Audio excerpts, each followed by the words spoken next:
be truthful, you man, we're going through a hard time, you man. It's just most people in this campsite here can't even afford fuel to move from A to B. What do you think about these new laws that are coming in that they want to ban travelling completely? I don't know how they can do that. You know, they can't do that because it's our culture here. It is our culture, isn't it? You know? When you hear that they might be able to take your trailers off you, give you a fine, put you in prison, how does it make you feel?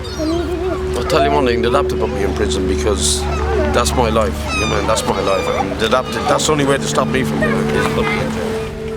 I specialise personally myself. I specialise in groundwork, and I've got loads of work on, but people just want me to do it, to move me around there. You know? You were saying last night that people were hitting the trailers with stuff. Baiting us with caterpillars last night. Broke the window out of this old lady's trailer. There's a brand new one over there, and the window's all smashed in. There's £1,000 a window. You know?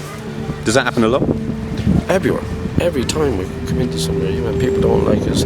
They'll pick up phones and make allegations, false allegations. You know, it's just, do you think we're the most hated people on earth? 1,000,000%. 1,000,000%. We are the most hated people in the world. Now, police could soon have new powers to move on gypsies and travellers camped on land without permission. New laws making their way through Parliament would mean fines or imprisonment for people who do not obey police orders to leave an illegal site. Critics say the legislation puts gypsies and travellers in an impossible situation where they're committing a crime by simply having nowhere else to go. Here to tell us more is Jake Bowers. Jake is a journalist and campaigner from Hastings. Jake, I'm not going to assume that anybody understands exactly somebody else's way of life, and I think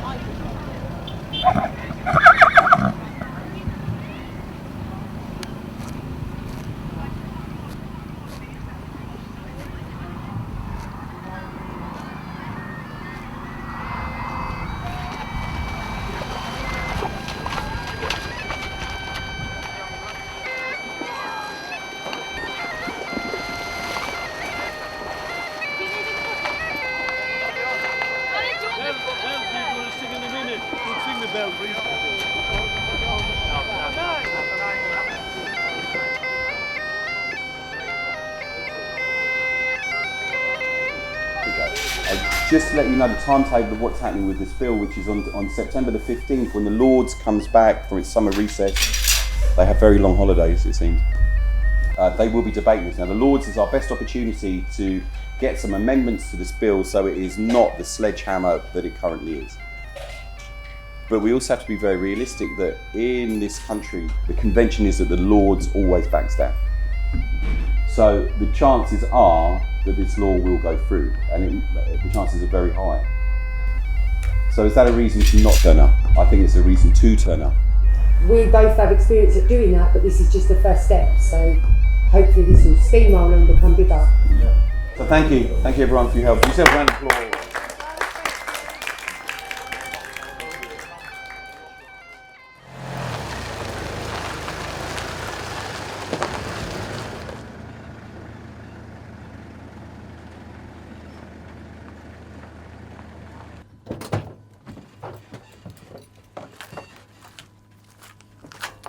I became a filmmaker because actually when I was travelling with a horse and wagon, I was leading this kind of picture postcard existence of kind of having a horse and wagon, living at the side of the road, you know, the way that the romantic stereotype, the romantic gypsy stereotype, but that romance didn't get us very far.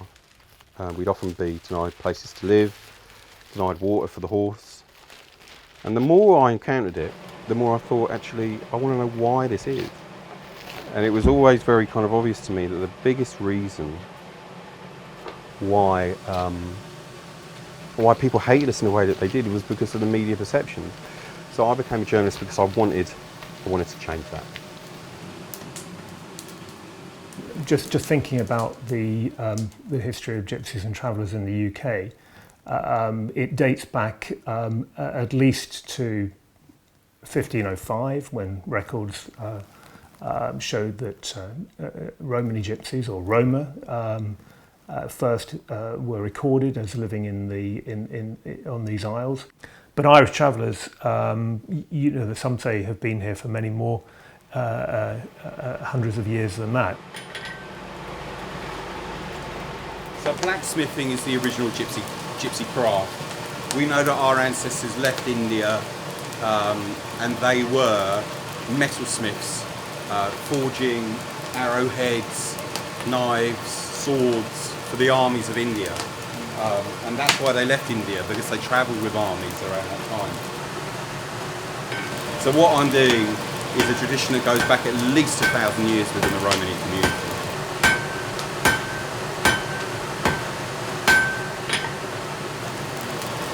Our word for health is sastipen. Tiaves sastipe, may you be healthy. But sasta is the same word for iron.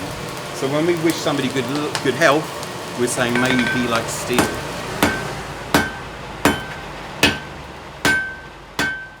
I think that the difficulty that mainstream population has with gypsies and travellers and their traditional way of life is that they firstly don't recognise the fact that Romani gypsies and Irish travellers are separate ethnic groups with a traditional way of life, an intrinsic part of which is living in caravans.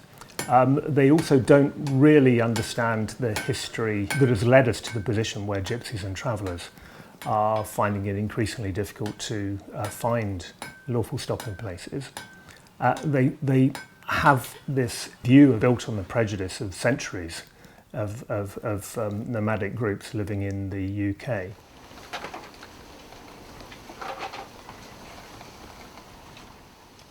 I thought that was normal. I thought it was just acceptable. It didn't matter that, you know, everybody at school called you a gyppo or a pikey, or, you know, you went for jobs and when you gave your street name, which was full of gypsies, you wouldn't get it, or, you know, when you got pulled over by the police, they'd escort you back home and breathalyse you and search your car. I thought that was normal for an 18-year-old girl.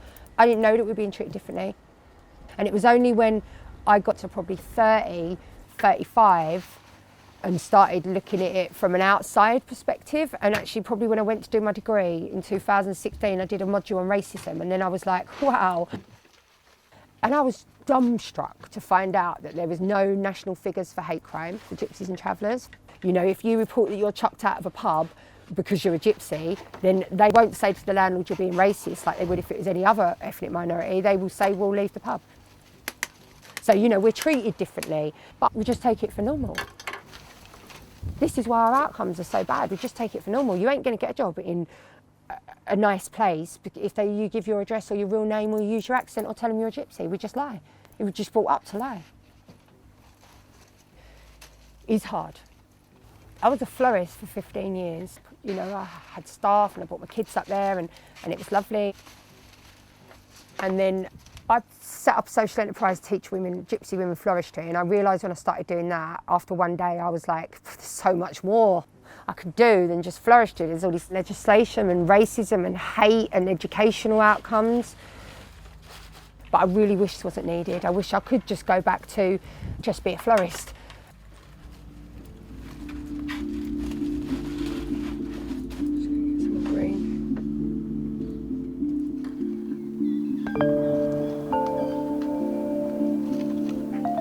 The nomadism, the continual travelling, certainly is something they began doing in order to move from India 1,000 years ago and travel through Eastern Europe and eventually land up on our shores in 1505.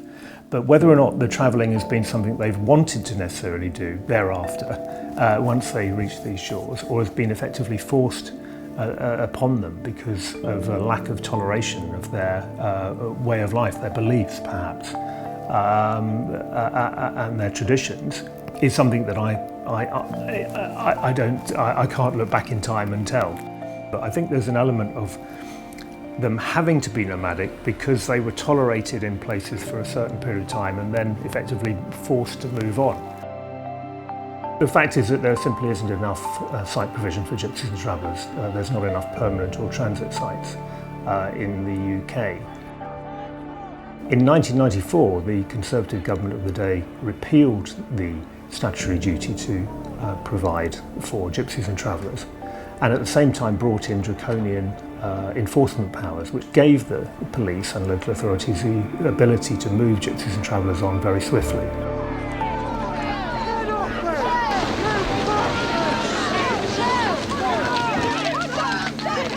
And that had the effect that gypsies and travellers were really only within the law whilst travelling along the road, effectively being moved continuously, evicted from unauthorised encampments move from pillar to post on a day-to-day basis.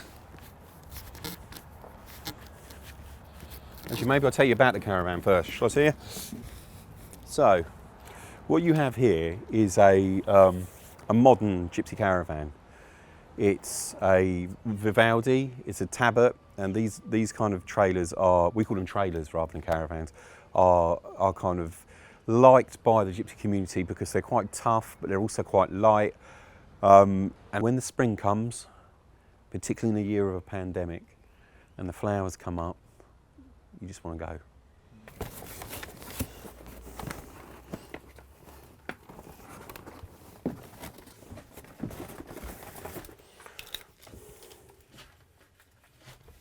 So this is going out on the road at the end of this week. So there's all kinds of stuff I've got to pack down. It's difficult to know where to start. Actually, I don't know where to start. It takes quite a lot of preparation.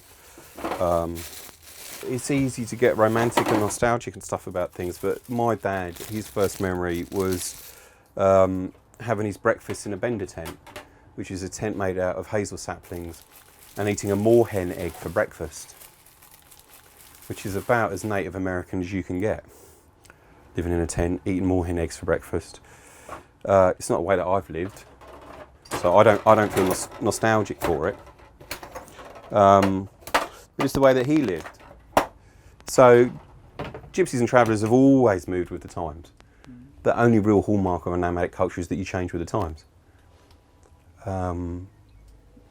Because it's not really about the travelling, it's about the family, it's about the connection with each other and the landscape.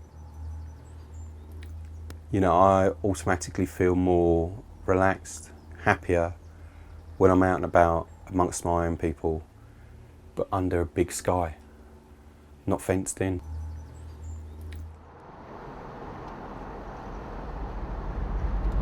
These places are good, not so much here because it's a bit marshy, but anywhere where there's kind of like playing fields. So people who are nomadic is because they have nowhere that they can have that community.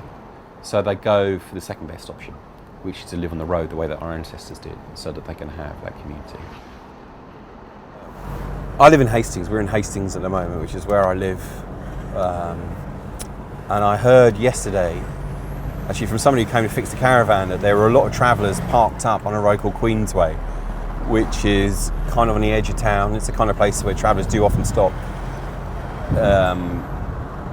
But invariably, if somebody is stopping on land where they don't have permission to be, sooner or later somebody will call the local newspaper and there'll be a media report about it. So often what you find is that by the time you found out about it, they've gone. So it's a bit of a human safari.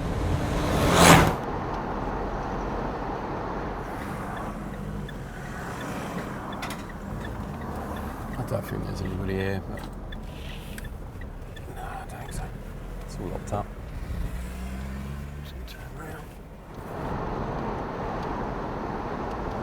There's 600,000 gypsies in Britain, and in the old town of Hastings, there's a lot of Romany slang that's in part of the local slang now. So it's a town that has a gypsy history, but no gypsy site. The only site ever really that there's been was just outside Hastings, in a place called Pebsham, down by a tip. So what does that tell us about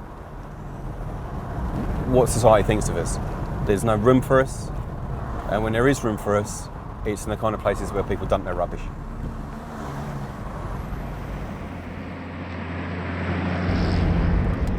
Doesn't look like there's anybody home. They have been given an eviction order, and it's over on the gate, which I'm driving over to now, so we'll take a picture of it for you. But what it looks like is that they're going to move off here tomorrow and go back to Hastings, and stay on a caravan park. Just keep your cameras down as well, just to be sure. Afternoon. Failure to leave the said land is an offence. A person found guilty of an offence is liable to a fine of £1,000. You just got to keep fighting it. Yeah. You got to have deep pockets. Yeah. But if you think about it, that's a home for life, not just for you, but for your children and your children's children. That's what he said. Yeah. That's for his boys. Yeah, you can't back down. No. Where'd you come from? Well, I've lived all over. I've lived abroad. I've lived in Sweden. I've lived in Oxford. I've lived in Scotland. I've been loads of places. Been loads of places. So you just gotta fight it. We got a right to be. We got a right to be here. As a journalist, your prime loyalty needs to be to the truth, and that isn't always the same thing as being an activist. An activist, you're there to advocate on behalf of your community. Now, I happen to think that in this situation, the two go together right. There isn't that much conflict, because the truth is that there is a bill that is trying to wipe out Gypsy and Traveller life. You can objectively look at the language of that legislation, and that's what it's trying to do.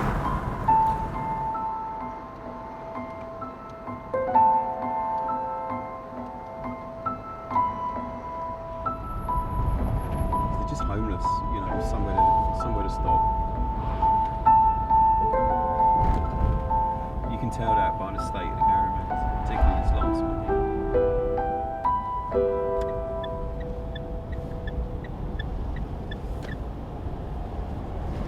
We might let you film.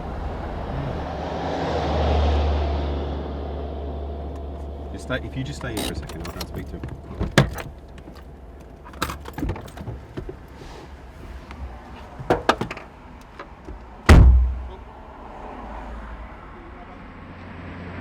We're doing a big demo up in London, because they're bringing in these new laws against travellers. I don't know if you've heard anything about that. Yeah, but it's an interesting thing about that, because first of all, travellers is one. There was something online about the police bill, and I just was talking to Jake Bowers, and he felt the same as me, really frustrated, need to do something about it, because it's our people, it's our blood that's being washed out.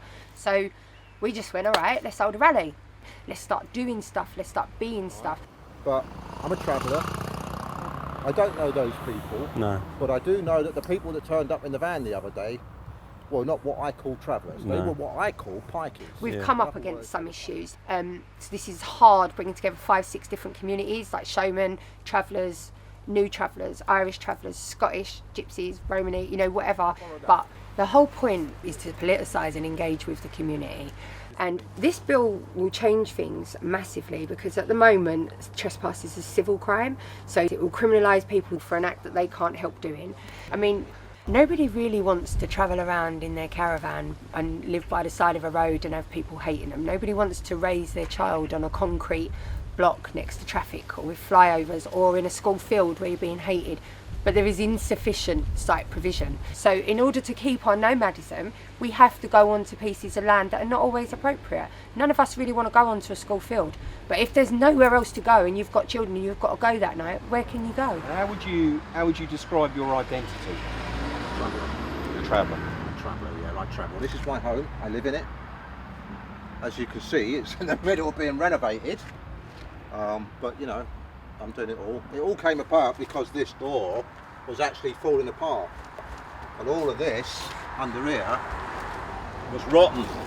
So I took advantage of the COVID thing, because I can't go anywhere, but then I don't need to because I'm here. This is my home right here. So I took advantage of the time, and I started sort of basically rebuilding my own. And you've got 2 black cats. They live with me, yes. That's Rowan over there. I don't think you can see her. And this is Ariane. And they were born in here. And I think the real concern is that they'll have their home seized. And that if they have their home seized and they've got no other caravan and all their possessions in it, and they're all taken off, carted off to the police pound, where they're unlikely to be treated with perhaps the respect they deserve. Who knows what they'll get back, if anything, at the end of the process. It beggars belief, it really does, to think that we're going to be dealing with homeless gypsies and travellers in a way which means that we can just take away everything they've got, leave them destitute, and leave their wives, in many cases, and children on the roadside, or being put into care, at great expense to the public purse.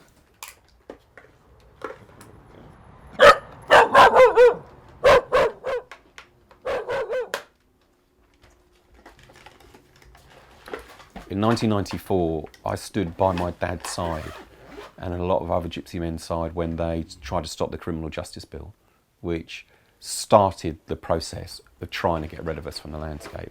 And it's largely been successful. But it's something very, very important to me that we don't allow this to happen. At the very least, that we do not stand idly by and watch it happen. I don't think of myself as an old man, you know, I'm 49 years old. But I'm now at the same age that my dad was when he was fighting this stuff. So it's my responsibility to do it. There's a very old Gypsy saying, which is, there's no shame in losing. The only shame is in not turning up for the fight. And I'm going to turn up for the fight.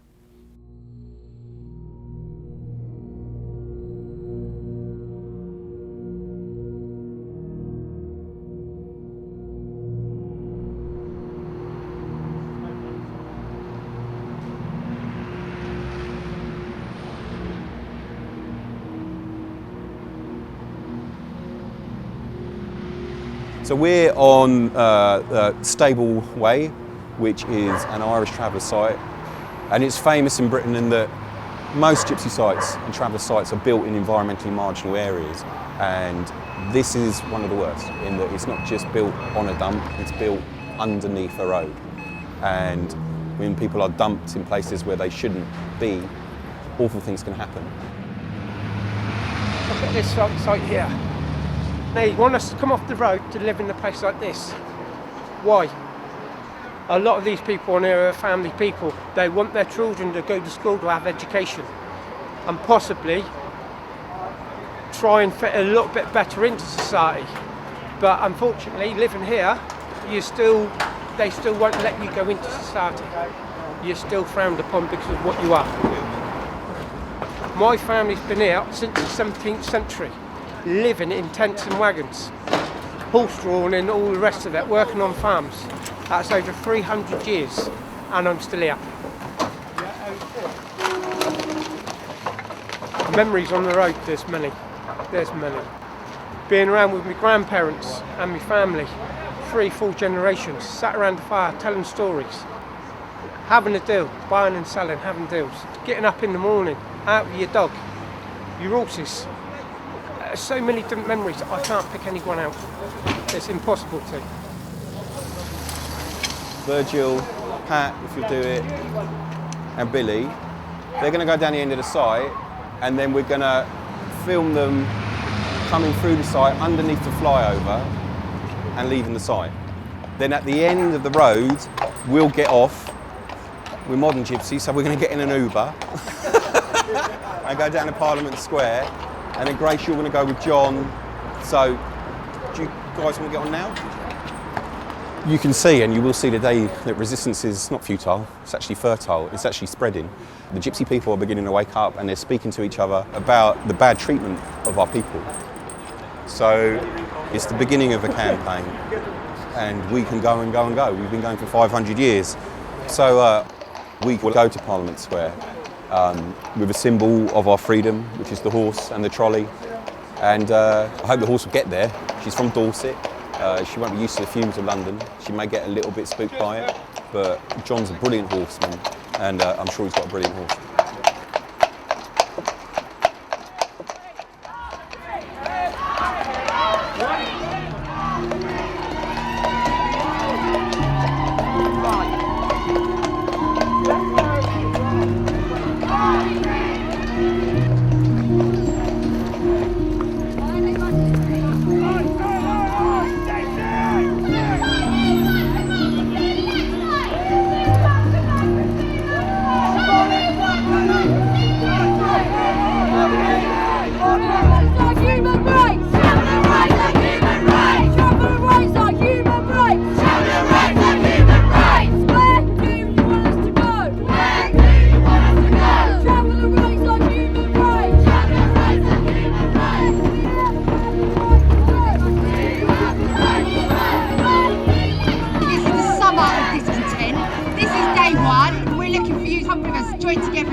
With dignity and peace, and we will behave ourselves. But let me give you a warning, Pretty Patel. we will not be walking into the history books. We are not going into the history books. I want you to shout, kill the bill, kill the bill, kill the bill, kill the bill, I mean, I don't want to live in a caravan all my life, but they do, and they have a right to respect for that traditional way of life. My people, us Irish travellers, have been coming to this island for thousands of years. If you look back in the history of it, and they want to wipe us out, it's wrong. It's totally wrong.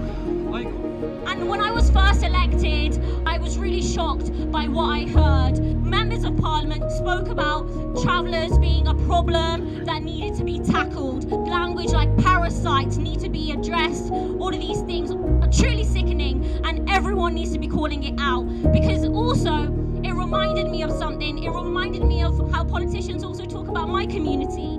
It's always worth remembering the words of Václav Havel, the Nobel Peace Prize winner, when he said that it's a litmus test of a democratic society as to how the society treats its Roma, its Gypsies and Travellers. And in bringing in these proposals, which I regard as unwarranted and wholly disproportionate, it seems to me that this government has failed that test. Right, people, thank you very much for coming here today. The battery's about to run out and so am I, so I just want to reflect on a few things. We are standing amongst giants. Courage calls to courage everywhere. You're going to need a lot of courage and a lot of time and a lot of energy if you want to defeat this bill. You have to draw upon the strength of Mahatma Gandhi, who came up with the concept of satyagraha, of true force. The truth is, we're not going into the history books. We're not going anywhere. We are going to persist in existing despite what Priti Patel and Boris Johnson wants from us. Thank you.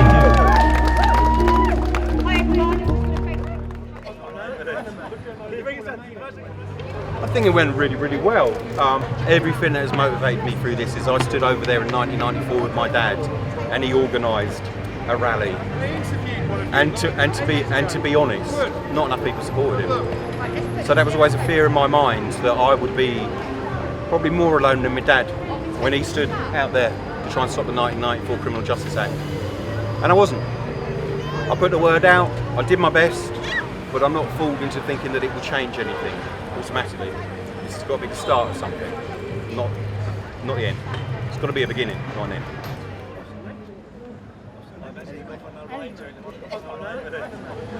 They will pressure the people off the road, which they're doing, slowly chipping away slowly at all of our rights. But the rest of society are kind of blind to their own rights that are being chipped away. But it affects us all in the end.